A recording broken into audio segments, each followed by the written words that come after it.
Well, blessed good morning to all of you. Sometimes the elders like us to do a sermon kind of on a theme of whatever holiday there might be. Mother's Day, Christmas, something Bible related. We just celebrated the 4th of July. And I was thinking to myself, what would be a good theme lesson about the 4th of July? Well, maybe not for us, but I came up with social drinking. Because alcohol is a big part of the way that some people celebrate the 4th, and what can go wrong when you have one hand alcohol and the other hand fireworks? I mean, it's a perfect combo, isn't it? So I'm really going to kill two birds with one stone. I'm going to talk a little bit about this theme connected with 4th of July and other events. But I also, the elders have asked, this is one of those on the list of what they'd like us to talk about. And so we're going to talk a little bit about Christians and social drinking. Now, I do want to apologize at the beginning because the way I feel to cover this topic is going to appear more like a Bible class. And so I'm going to start off with the take-home. I'm going to start off with the sermon part of this lesson. And it really comes down to this question. I think it really comes down to this question. What is our goal as Christians? And a big part of our goal is not just living that new life in the likeness and the image of Jesus Christ. It is that. But then we are also commanded to let that be reflected into the world, to influence the world to that regard. For example, in Matthew 5, verse 13, Jesus touched upon this, in which he says, "You are the salt of the earth. But if the salt has become tasteless, how will it be made salty again?" And so what we're asking this morning is social drinking, Christians drinking in public in a social setting, is that something we can consider to be salt to the earth? Or is it something that might become what Jesus says is tasteless, would be a hindrance to what we want to talk about or what we want to reflect to the world? And then just a couple verses down, he says, "You are the light of the world. A city set on a hill cannot be hidden, nor do men light a lamp and put it under the peck measure. But they put it on a lampstand, and it gives light to all who are in the house. Let your light shine before men in such a way that they may see your good works and glorify your Father who is in heaven." So again,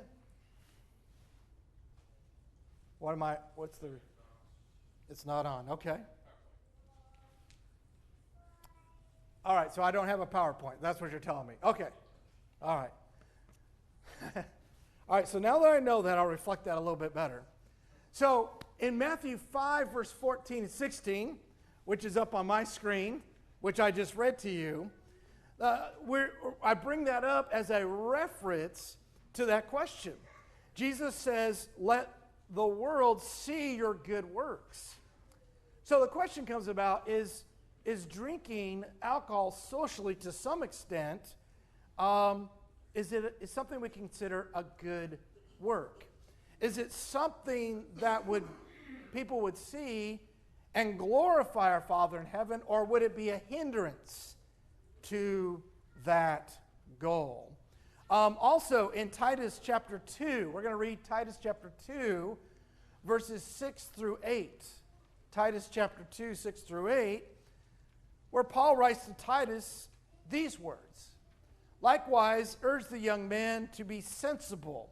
In all things, show yourself to be an example of good deeds, with purity in doctrine, dignified, sound in speech, which is beyond reproach, in order that the opponent may be put to shame, having nothing bad to say about us. Again, is this social drinking something that would promote us being an ambassador of Jesus Christ? Or would it be a case where somebody could have something bad to say about us, could question our Christian faith, and therefore maybe deter them from Jesus Christ? And so this morning we're going to talk about this issue or this question of social drinking. Now, I don't know, but my perspective on this is when I came to Christ, when I left Lutheranism and became a New Testament Christian in the 1980s, it seemed in my early days that predominantly Christians felt that they just stayed away from alcohol. They didn't drink it socially, they didn't drink it at home. But it seems to me over the last 20, 30 years, that has kind of changed in the minds of some Christians.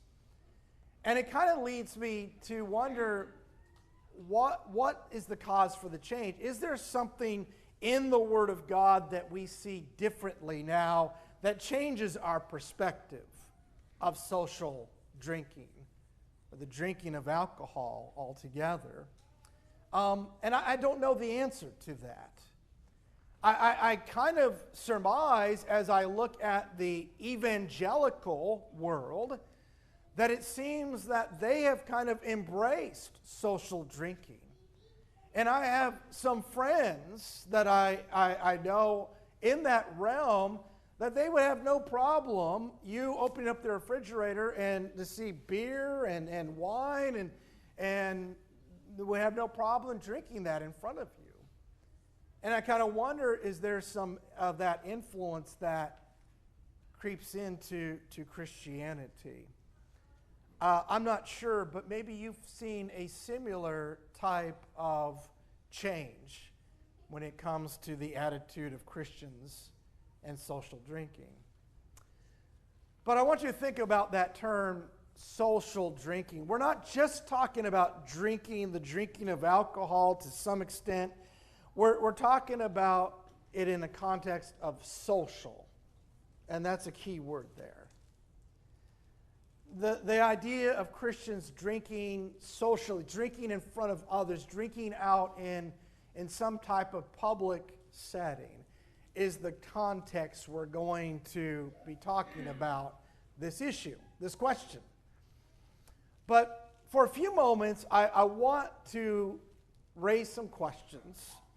I want to bring forth some ideas about those who might say, okay, I do drink, but I don't drink outside the home. I drink at home. And sometimes people might do that with this rationale, that since I don't drink outside in public, drink outside in front of others, that I remove that example of me being an example, and therefore I don't become I just do it in the privacy of my home.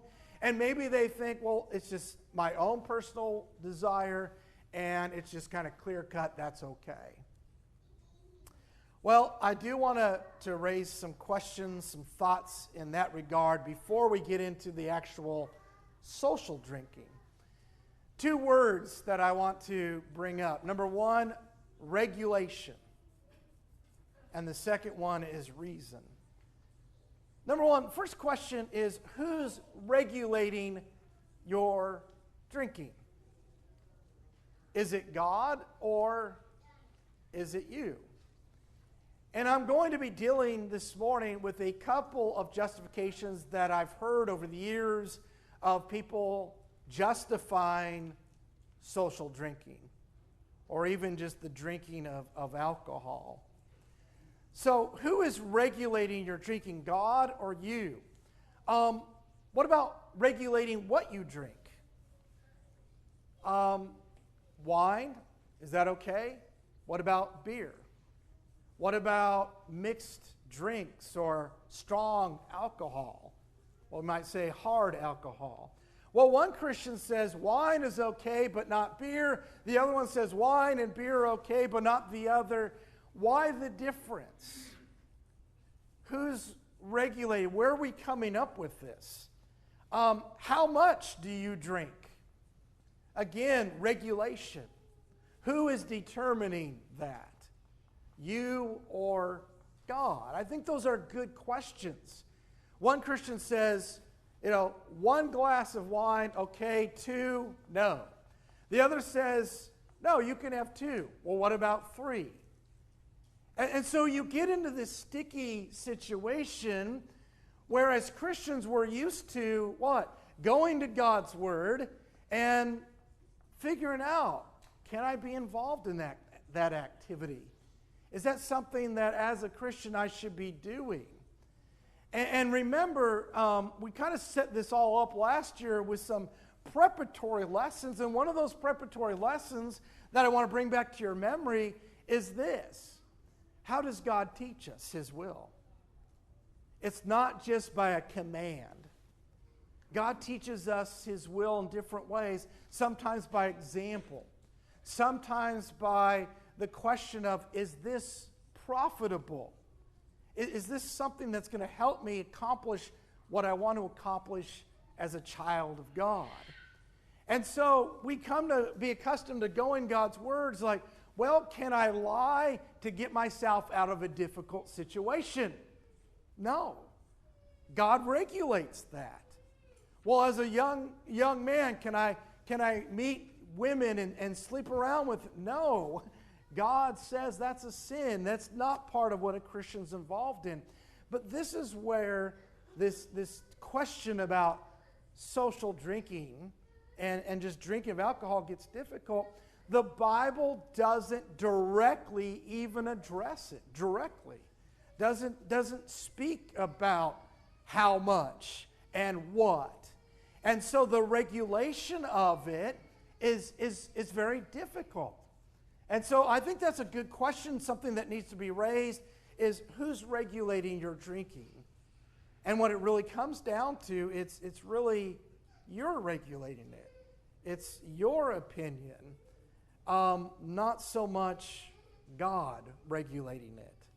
I think another question that comes down to this is, what kind of person do you become when you drink?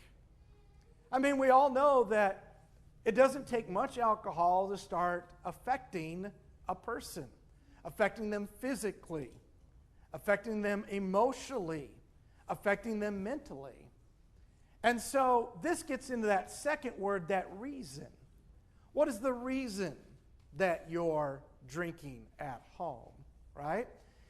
And I hear a lot of people say, well, it relaxes me. After a hard day, it helps me to relax, or it lowers my inhibitions, or sometimes it makes me feel more comfortable. And so the question comes about is, okay, but is that a reason why God's people drank alcohol? Is that a good use of that product for a Christian? And again, the answer to that is God's people did not use it for that reason. And if they were using it for that reason, as we'll see today, it was really condemned for that type of reason. So the reason behind it, I think, needs to be thought about. And then lastly, we do it at home. We think we remove the example. Nobody sees it. Nobody will know. Well, it's funny how people do find out about these things. But even if they don't, do you have children? You're an example to your children. And your children will see how alcohol impacts you and affects you. and usually not in a good way. And so those are the questions, I think, that it's not just open and shut. It's something that you really need to think about. Who's regulating this? What is the reason you're doing this? And can we go to the Word of God to show that that's exactly what we find in the Word of God? So as we now try to transfer into social drinking in a social setting or in public setting, I want to ask you a question, and that question is this: is alcohol good or bad? And of course, we know the answer to that is, well, it depends on how you use it. And it depends how much you use, right? Alcohol can be good. There are good uses of alcohol. For example, alcohol is used as a medication or in the medical field. And that's a good use of it. In fact, in 1 Timothy chapter 5, verse 23, 1 Timothy 5, verse 23, it seems like we have a passage where Paul is telling Timothy, who for some reason has stopped drinking wine, to go ahead and drink some. And it seems that the indication there is to use it as a medication to help with his stomach ailments there. Now, going back to the in-house drinking, someone might say, well, you don't understand, Brother Brent. My doctor has told me that I should drink a glass of wine with my dinner. I say, okay. Well, now we know who's regulating. You have a medical professional regulating what you drink and how much you drink. That's different than me simply saying I'm going to do it on my own and I'm going to regulate it on my own. But medicine is a good use of alcohol. Number 2, disinfectant. It's a good disinfectant. In fact, I think we see that in the Bible used that way as well, both in the medical field and just as a disinfectant altogether. And then a third is cooking. Oftentimes, alcohol can be used in cooking, and that's a good use. You can get flavor out of that, but what do? You're cooking the alcohol content out of that. The dangerous part of that alcohol gets cooked out of it. And so these are uses that I think are good. These are uses that I use alcohol in my life when necessary, or even in the cooking situation when is desired. But here's the question: can we put social drinking on that list of good uses? Could we say that's a positive, that's a good use? And as you can probably already tell, my answer to that is no. And I want to deal with some of the justifications that people have that will say, yes, it's a good use. Now, one of those rationales is this: the Bible only condemns drunkenness. You probably heard that. The Bible only condemns drunkenness, so I can go ahead and drink as long as I don't get drunk. Well, is it so clear-cut as to that? I don't think it is. But here's my first point. Are they right? Does the Bible condemn drunkenness? And the answer to that is yes. For example, Jesus himself in Luke 21, verse 34, if you want to turn there. Luke chapter 21, verse 34.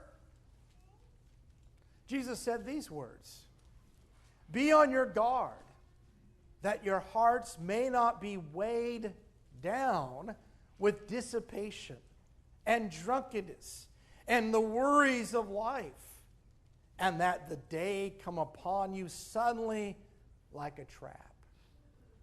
I want you to notice that there is drunkenness that is warned about by Jesus. He says, don't get weighed down with drunkenness. But I want you to notice what goes along with it. There's the word dissipation. There's also the worries of life. And these are not separate, distinct things. These are connected. Where there is drunkenness, there often is dissipation. Why does a person drink? Well, because of the worries of life. Again, we see that that is something that is condemned. Don't drink simply for the worries of life. Why? Because you will, what? That day can take you. It can surprise you. It will take you like a trap. I want you to look at Romans chapter 13 and in verse 13. Romans chapter 13 and in verse 13, where Paul writes, "Let us behave properly, as in the day, not in carousing and drunkenness, not in sexual promiscuity and sensuality, not in strife and jealousy." I want you to notice he says, let us behave properly. And then he lists some things that are the opposite of that for a Christian. Carousing. Well, where there is carousing, guess what? There's drunkenness. Where there's drunkenness, there's often sexual promiscuity and sensuality. Where there's drunkenness, there's often strife and jealousy. These things are all connected. They're not separate. They are all involved with one another. And then Ephesians chapter 5, verse 18 and 19, where Paul is making a parallel contrast here. In Ephesians chapter 5, verse 18, he says, "And do not get drunk with wine, for that is dissipation, but be filled with the Spirit." I want you to notice the parallels there. He talks about don't get drunk with wine, but be filled with the Spirit. Paul is paralleling drunk and filled, right? What happens when you get drunk? Well, you get filled up with wine. So you could separate those and you could say, well, don't get drunk with wine, get drunk with the Spirit. And how do you do that? Well, one of the ways you do that, Paul talks about, is by singing. Singing those hymns and spiritual songs and praises to God. And I want you to notice, Paul doesn't say, don't get drunk with wine, just drink enough and you don't get drunk. He says, no, instead, as Christians, we spend our time being filled with the Spirit. That's the activities we're involved in. So, does the Bible condemn drunkenness? It does. But here, again, is a good question.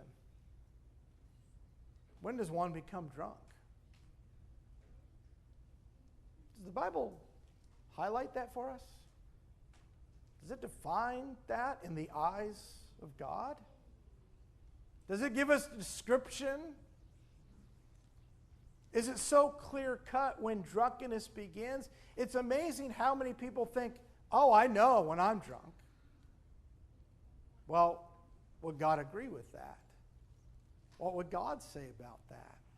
So if the screen was working, I have a map up here that I was going to show you of the United States. And it has all these different states, and it has a number in each of those states. And guess what? Each of those numbers is different. Now, some of them are the same, but there's different numbers among different states. Guess what those numbers are? Those are the legal amount of alcohol, blood alcohol, or alcohol you can have in your blood, to where you are legally in that state drunk. Not even in a legal standard do states agree. Some are 1.5. Some are 1.6. Some are 1.8. Some are 2.0. Not even the world agrees, hey, this is when you become drunk. I think it's something to consider. But we're not really considering about what is the legal standard for us in Florida. We want to know, how does God see it? When does God consider us to be drunk? And I don't know how you figure that out in the Bible. Because again, it doesn't speak about that. It doesn't describe it for us.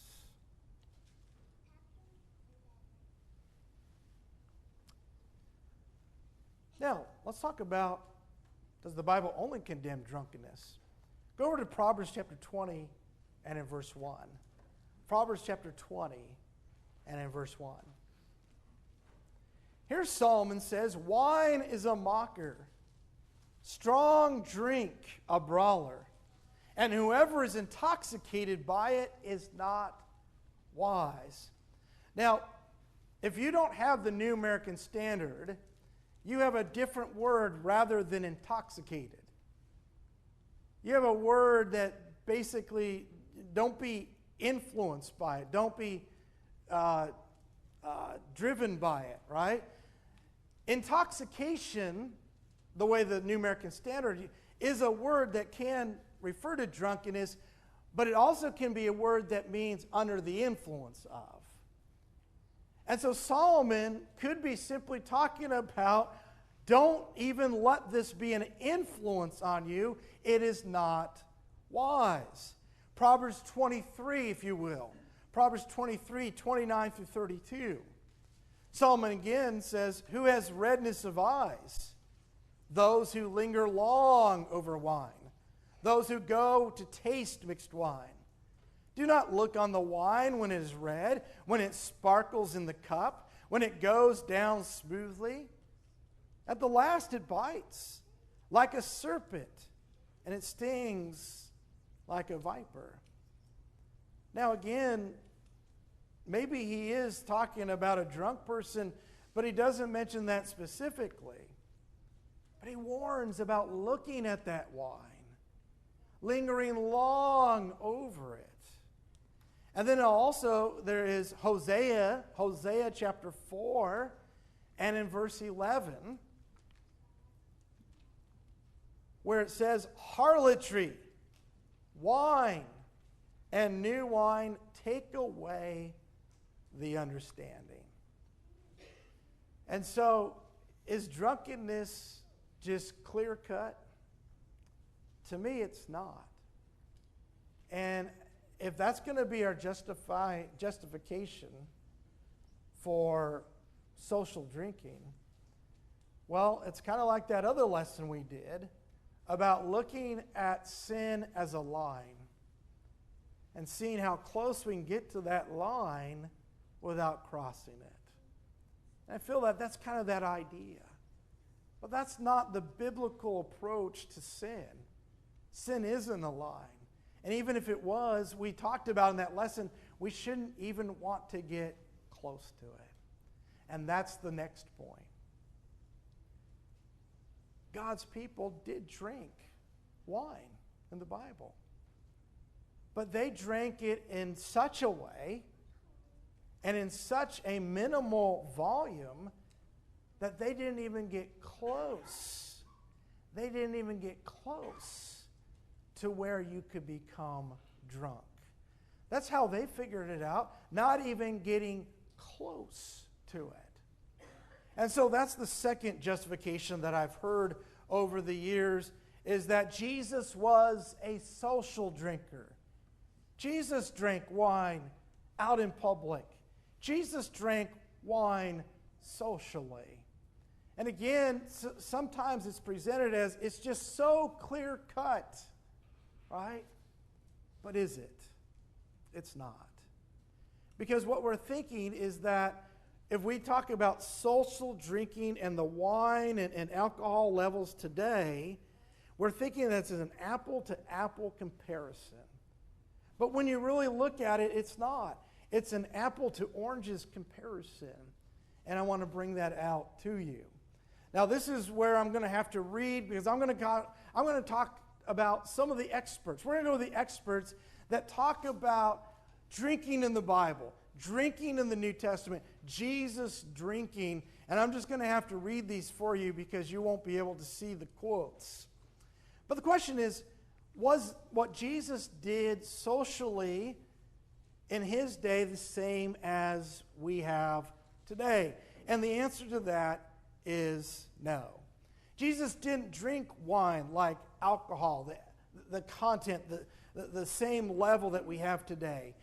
In fact, he didn't even get close to that line. And I don't think we should either.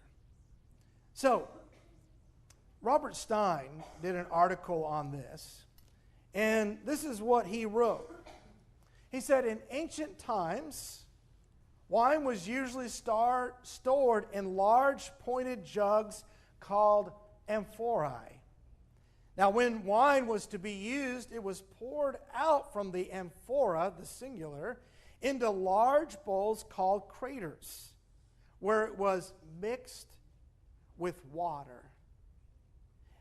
What is important for us to note is that before wine was drank, it was mixed with water. A lot of people love the story of Jesus and turning the water into wine, and that's often a story that justifies that. But what Jesus was doing is he was just mixing that water, creating that perfect mixture of water and wine to the best quality. He wasn't making a straight alcoholic wine. And quotes like this show us that that's exactly what their drink was. It was wine, but it was mixed with water. And so this is what became the common table beverage of the first century. Water and wine mixed together. Everett Ferguson, in his article, writes these words. When speaking of the ordinary drinking beverage, a writer simply said wine, for it was taken for granted that it was mixed water and wine. Only special circumstances was information given on the mixture. So in other words, there's just very few passages that ever talk about it, the type of mixture. It just came to be associated that when you see wine, most often that wine, unless otherwise indicated, was wine that was mixed with water. In the ISBE, or International Standard Bible Encyclopedia, these words, the Greek use of diluted wines had obtained such sway that the writer of 2nd Maccabees speaks of undiluted wine as distasteful. This dilution is so normal in the following centuries that the Mishnah can take it for granted, and indeed Rabbi Eliezer even forbade saying the table blessing over undiluted wine. Again, I'm just trying to show you all of this information that they're all in agreement. That's what Jesus did. The ISBE goes on to say the portion of water was large, only 1/3 or 1/4 of the total mixture being wine. And I would imagine if you took a Christian that's involved in social drinking and you took that glass of wine and you added 3 parts of water, that would probably just kind of take away the whole thing about drinking in the first place, the whole luster of it. People don't want to do that. But if we're going to use Jesus as the rationale, as the example, then we would really have to drink the same as him. It should be apples to apples. And then Robert Stein, going back to him, said drinking wine unmixed was looked upon as Scythian and a barbarian custom. There's so much more information we could give, but I think you understand the point. There's a lot of questions to this. The Bible doesn't speak directly about it, but we do have examples. And those examples are what we just talked about. And so as we close this morning, I appreciate so much your attention on probably a subject that's not easy to hear and listen to or fun, not earth-shattering, but these are subjects that are important as we try to live the Christian life. But the last thing I would say, one of the big reasons why, for me, I just try to stay away from any type of alcohol drink, socially, in the home. And that's really what the alcohol industry is really promoting. When they talk about, hey, the good times, let the good times roll, right? Drink with your family, drink with your buddies. It doesn't get any better than this. They're not advertising cooking with alcohol. They're not talking about the worth of it in the medical profession. They're selling what makes the most money, and that is social drinking. What really bothers me is the numbers of people have died by alcohol-related situations. I was going to show you a number up here. 178,000 people died between 2020 and 2021 due to alcohol-related situations. And not all of those people were drinking alcohol. There were some people that died because they were at the wrong place at the wrong time and got hit by a drunk driver. And how many times have we heard that situation where the drunk driver survives and the innocent people die?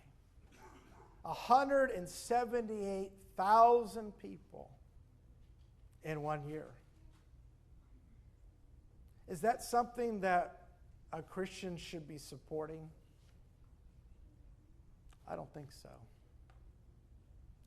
But the alcohol industry tells us they're being responsible because they tell us drink responsibly.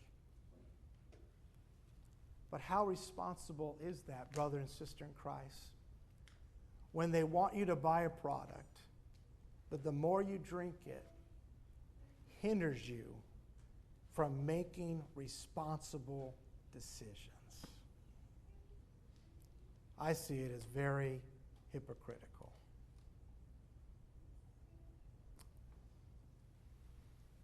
Today's lesson wasn't really about becoming a Christian, but it was about letting Christ shine in your life. And that's our goal. I hope today we see that social drinking is not something that will promote that. It's not the example of Christ we want to show. But let me say this. Before we can be that influence of the world, before we can be that salt and the light, we have to be a Christian.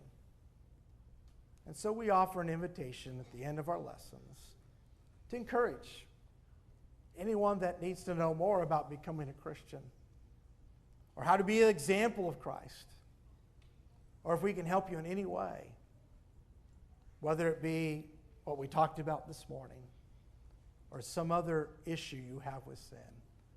We want to encourage you and help you in any way to conquer that, so that the world will see Jesus living in you. If we can help you do that this morning, won't you come as together we stand and as we sing.